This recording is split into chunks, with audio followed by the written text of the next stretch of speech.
Let's make viral Dubai chocolate strawberries, a crispy, nutty and chocolatey treat that is simply irresistible. Think of it as the perfect fusion of London chocolate strawberries and Dubai chocolate, combining fresh strawberries, crunchy kataifi and a rich pistachio filling, all drizzled with smooth milk and white chocolate. Let's get started. First, let's prepare the base. In a bowl, mix roasted kataifi with pistachio butter and tahini.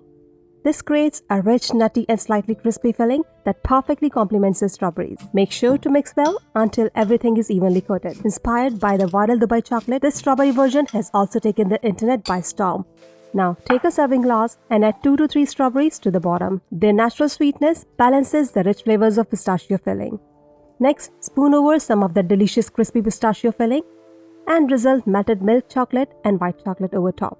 This is where the magic happens. There's a tip: use high-quality chocolate for the best flavor and smooth texture. Repeat the layers: more strawberries, more crispy pistachio goodness, and another drizzle of melted chocolate. The more layers, the better the taste and texture. And that's it, a viral sensation in a glass. London chocolate strawberries meet Dubai chocolate in the most delicious way. Indulgent, crunchy, and absolutely delicious. Serve immediately for the best texture or chill it for 10 minutes if you prefer a firmer chocolate shell. Try this viral dessert and let me know what you think in the comments. Happy cooking! See you next time!